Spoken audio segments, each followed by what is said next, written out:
Well, hello everybody, my name is NikoTheLegend, also known as Well-Mannered Teenager, Snowflake, Rambling Idiot, and Vigil. And today we're actually talking about something brand new on the channel that I haven't done before, and that's everything you need to know about Dragon's Dogma 2. If you don't know what Dragon's Dogma 2, it is the long-awaited sequel from the original game, Dragon's Dogma, which released all the way back in 2012. Yes, it's been 12 long years, and we're finally getting a sequel to this beloved game that you may or may not have heard until you found this video or recent Capcom showcases or wherever you get your news and information on all things gaming. So today we're going to dive right into everything you need to know about it. Just a real, thin cut version of everything you need to know. It's going to be real simple. So let's get on with that right now. Thank you. So, Dragon's Dogma 2, if you're knowing, you're seeing this video now, it's coming out March 22nd on 2024. It's been delayed a couple times beforehand, but it's finally here. It's great.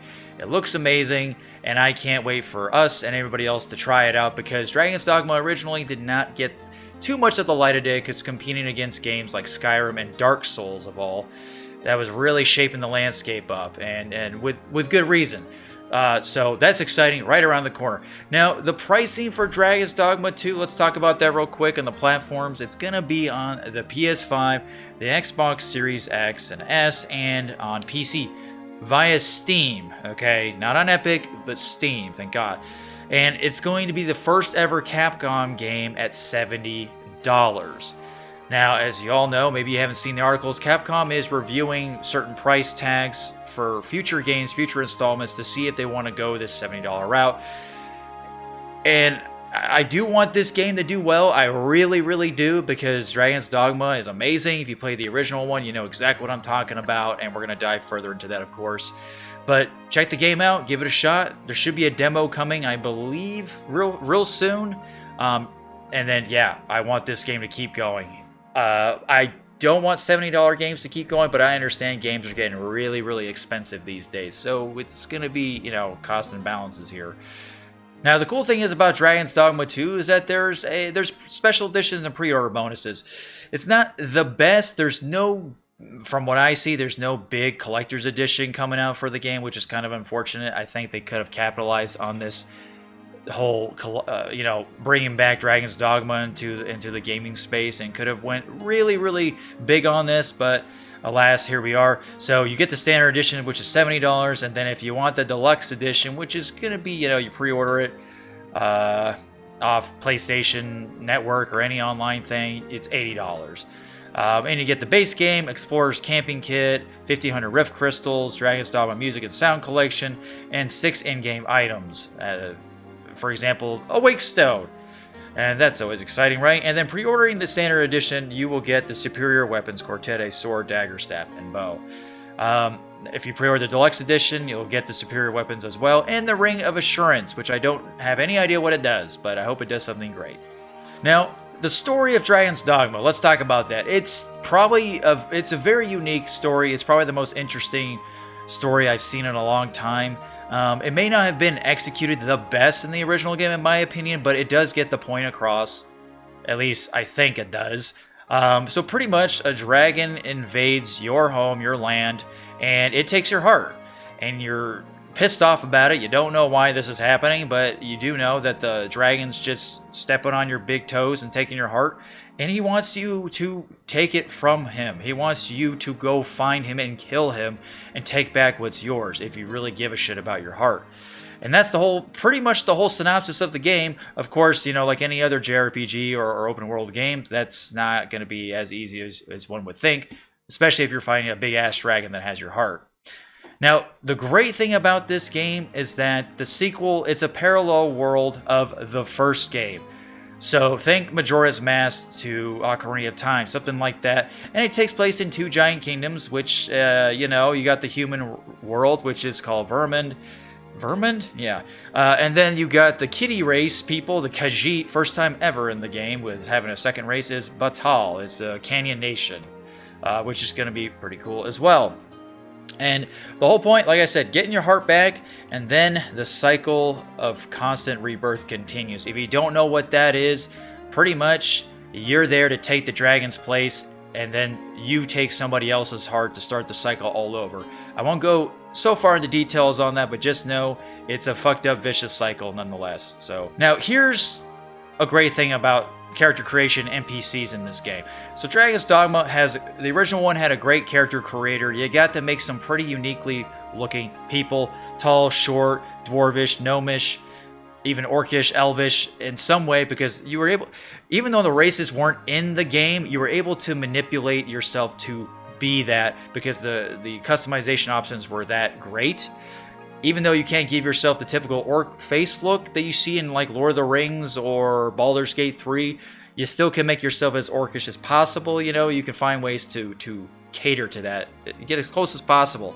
So I can only imagine how great the character creator in the sequel is going to be, because it's going to allow you so many more things to do and to make yourself look. I'm so excited for this, because for the first time ever, you get to make the cat people, the cat race. I'm just going to call them the Khajiit people, because they really do look like that. And that's also going to be opening up new avenues, and it's going to be really exciting. So that's also awesome to hear. So more customization, the better.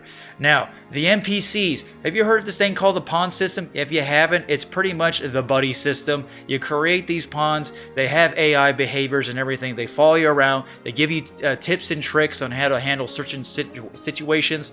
A lot of context sensitivity going on, and it's awesome. You get to make your pawn and then customize it the same way you made your main character, and then it is attached to the pawn online database on the Capcom servers. That's the online component of the game, and you can recruit 2 more pawns that somebody else has made, which is great. You go in the realm, you summon 2 pawns that you're looking for to fit your team, and what just needs to be a cohesive team.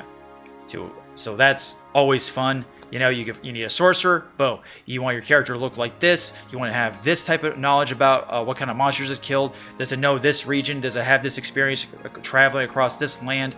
Does it know the finest places in town? You know, it's really, really in-depth like that. The first one did a great job with it. I can only imagine what they did with the pawn system in this game.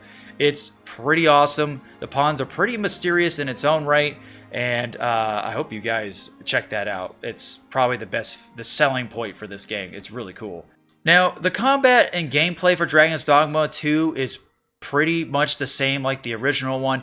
You go around third person, hack and slashing, killing monsters and stuff. But the great selling point is that you're fighting monsters that are dangerous. They have their own behaviors. They're out to kill you, especially at nighttime. Bring a lantern. You didn't hear that from me. And you're trying to reap the benefits and rewards from them. But the coolest part about Dragon's Dogma that made it stand out from the rest of the RPGs out there is the mounting system, the climbing system. You can climb any one of these big suckers and take them down, find their weak points and all that, while your teammates are taking them down with you. It's very cool. It's awesome. It's not something we're usually used to seeing unless you're playing Breath of the Wild, which I'm pretty sure Breath of the Wild was inspired by Dragon's Dogma, thanks to that. Now, this game is just going to expand upon that, on that system, just to make it more refined, more intuitive, and that's pretty much the great thing about it. That's the main selling point. Now, with all that said, there are vocations along with the combat, which, in other words, job systems. So you got your thief, mage, fighter, and archer. Those are your starting classes, so choose wisely.